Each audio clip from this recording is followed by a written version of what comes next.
Welcome to the Trustyhire Podcast.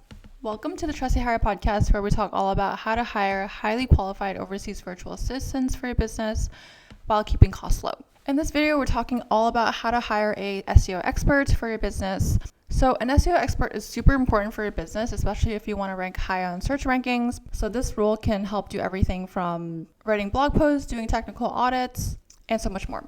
So first things first, when you want to hire for this role, you want to define exactly what are the requirements for this role. Are you looking to increase organic traffic, improve your search rankings, or maybe improve your local SEO? So it's really important to think about how SEO fits into your overall business strategy. You also want to think about the timeline for this. So SEO, as we all know, is not a short-term play. It's definitely a long-term play.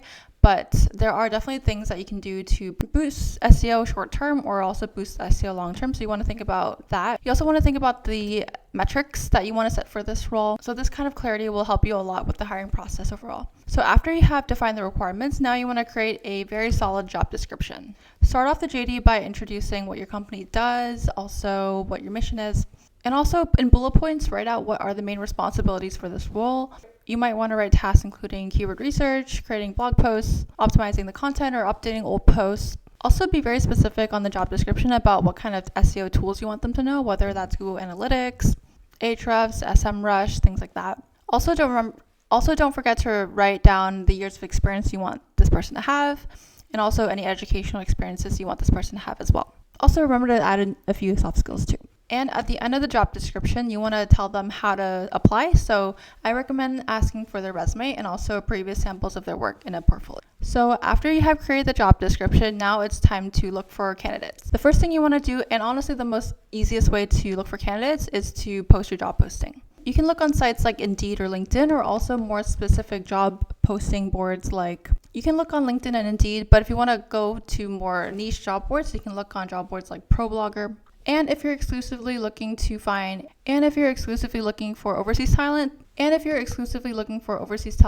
save on your payroll, you can use niche job boards to find those candidates overseas.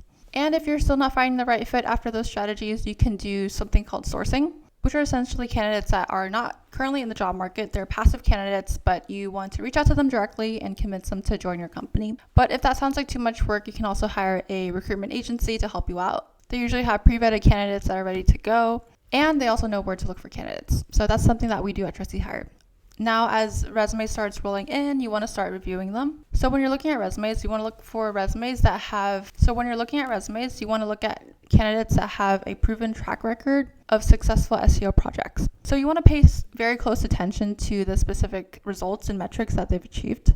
And also, if their past work experience really aligns well with what you're currently working on at your company, that's definitely a good sign. Next up, it's time for the interviews. So this is your chance to dive deep into the candidate's technical skills and SEO skills. You want to ask open-ended questions and allow them to explain what is their approach to SEO. And if you want to know exactly what are the best interview questions to ask SEO candidates, I have a blog post linked below and you can check that out there. In the interview, you also want to find out what specific challenges they've faced before in their past experiences regarding SEO. This can really help you get a feel of how they tackle challenges and difficult problems. Also, you want to ask about how familiar they are with certain SEO tools and methodologies. And if you want to assess their technical skills a step further, you can do either a case study interview or a live technical SEO audit. So now that you have narrowed down your top candidates, it's time to check references. You want to reach out to their previous employers and ask about what strengths they have, what weaknesses they have, how they respond to feedback. Also ask about the specific SEO projects that they've worked on and whether or not they have really worked on those projects in their past roles. And after you have narrowed down to just one candidate, it's now time to extend a job offer. So in the offer letter, you want to detail the salary, the job expectations, and also maybe any performance metrics that you would want to expect as a part of this role. Also, if you do want to do like a trial period with this candidate, make sure to tell them ahead of time so that they are aware. So once they accept the offer letter, it's now time for onboarding. So onboarding is super important because this really helps set them up for success. So on day one, you want to first introduce the new hire to any other employees in your company. Also kind of just give them a quick rundown of your culture, the procedures and the protocols around your company. And also if you have any kind of SOPs that you want to show them or training pieces, you can show them on day one as well. Also make sure that they have all the necessary tools and logins on the first day too. You also want to talk them through any kind of goals or expectations that you have for them if within the first day, first week, week, also first month. If you work in a larger team, you might also want to pair them up with a mentor, which helps them get assimilated to the company a lot quicker. And also, regular check-ins are a must. Especially in the first few weeks, they'll be very confused and very new to everything. So having regular check-ins such as even daily or weekly will be really helpful for them. So that's it for this video, and don't forget to like and subscribe, and I'll see you in the next one.